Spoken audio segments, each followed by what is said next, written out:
మొన్న పహల్గాంలో జరిగిన ఉగ్రదాడిని ఖండిస్తూ భీమిలిలో హిందూ ధర్మ పరిరక్షణ సమితి, fab, forum for better Bheemili, ఇంకా చాలా స్వచ్ఛంద సంస్థలు, పుర ప్రజలు, రాజకీయ ప్రముఖులు అందరి సమన్వయంతో ఈరోజు భరత జాతి గర్జన అనే పేరుతో భారీ నిరసన కార్యక్రమం 500 మందితో భీమిలి నూకాలమ్మ గుడి దగ్గర నుండి లైట్ హౌస్ వరకు కూడా చేపట్టడం జరిగింది. ఈరోజు ఉగ్రవాదుల పరిస్థితి ఎలా ఉందంటే, మొన్న పుల్వామాలోను, అంతకుముందు పార్లమెంట్ లోను, ముంబైలోను ప్రతిసారి కూడా మన దేశం మీద విరుచుకుపడతా ఉన్నారు. అయినా సరే ఈ అఖండ భారతదేశం దేశభక్తితోని, సమన్వయంతోని, శాంతితోని అలా చూస్తూ ఉంది. కానీ ఈరోజు సివిలియన్ మీద, పుల్వామాలో పర్యాటకుల మీద జరిగిన దాడిని ఈరోజు యావత్ భారతదేశం కూడా ఖండిస్తుంది. ఈ రోజు మేము కావాల్సింది శాంతి కాదు, మేము ప్రతీకారాన్ని కోరుకుంటున్నాం.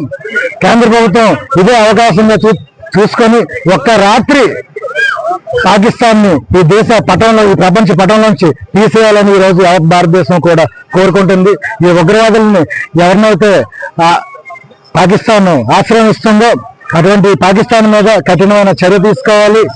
ఎందుకంటే కార్గిల్ గొడవ అయ్యేటప్పుడు, కార్గిల్ యుద్ధం అయ్యేటప్పుడు పాకిస్తాన్ ఎలాగైతే తోక ముడుచుకొని వెనక్కి వెళ్ళిపోయిందో, వాళ్ళు ఈ రోజు ఉగ్రవాదులు అది గుర్తుపెట్టుకోవాలి.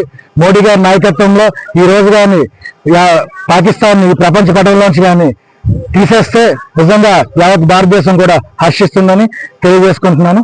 జై హింద్.